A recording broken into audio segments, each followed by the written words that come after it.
Aral pa! Wait, guys. Parang may naririnig ako. Alin yun, Shane? Basta parang may narinig akong kakaibang tunog eh. Parang nanggagaling sa painting. Shane, 3D painting lang yung mga yan.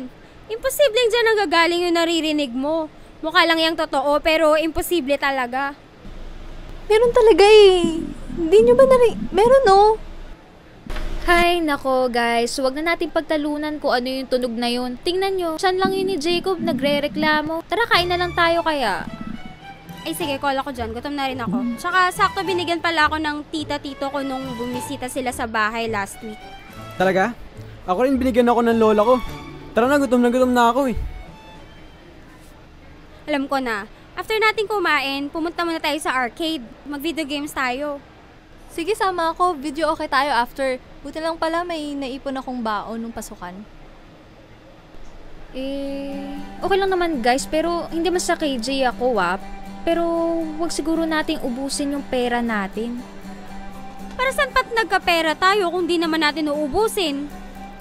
Pero alam mo, may punto rin si Leslie. Huwag tayong ubus biyaya kasi baka bukas makalawa. Nga tayo. Tama. Tsaka may payo si Ninang Riza sa ating mga estudyante tungkol sa kahalagahan ng pagtitipid. Ano ba yan? Ang daldal nyo. Kumain na tayo. Tara na. Ba't? Parang may mali.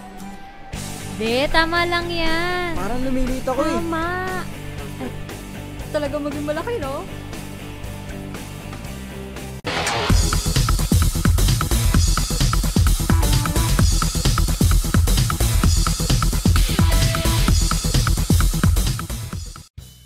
Let's face it, classmates, hilig ng maraming kabataan ngayon ang gumala, kumain at bumili na kung ano-ano na kung minsan ay hindi naman kailangan.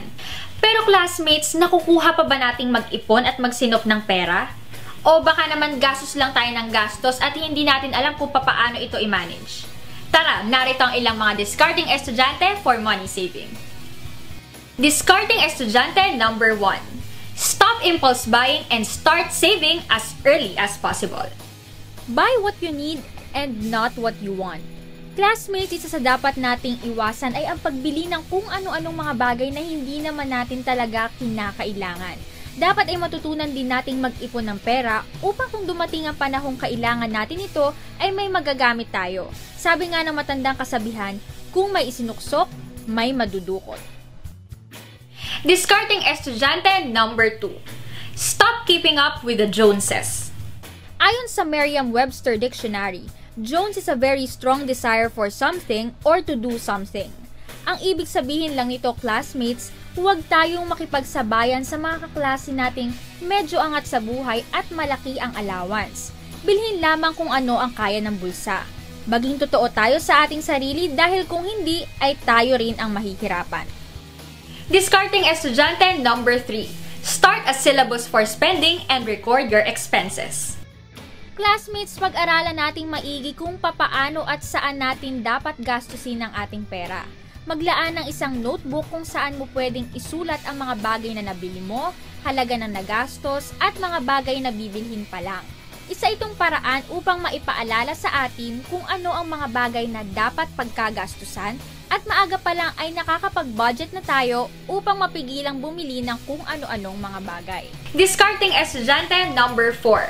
Set reasonable saving goals. Maglaan ng isang lalagyan na maaaring gawing alkansya. Maging wais sa pagbabudget ng perang natanggap at maghulog sa alkansya para makaipon. Yung sa alkansya, magandang kaugalian yon na simula pa noon ay ginagawa na nating mga Pilipino na natatandaan nyo yung mga kawayan, binubutasan, tapos nilalagay doon sa alkansya. So, maganda yun kasi kung meron tayong pang-araw-araw na barya, say barya-barya, piso-piso, 5 piso, 10 piso, pwede natin ilagay doon. At hindi natin namamalayan na nakakaipon na tayo, nakakatipid tayo. Sa pamamagitan nito, matuturuan tayong disiplinahin ang ating mga sarili at pahalagahan ang bawat sentimong ibinibigay sa atin.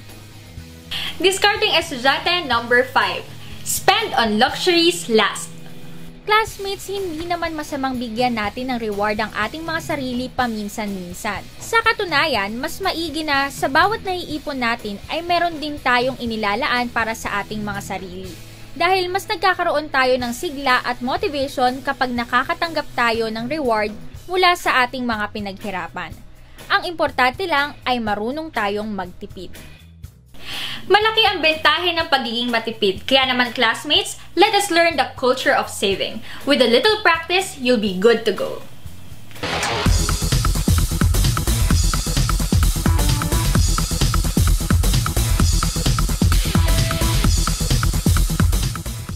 Classroom, sige lang aral pa.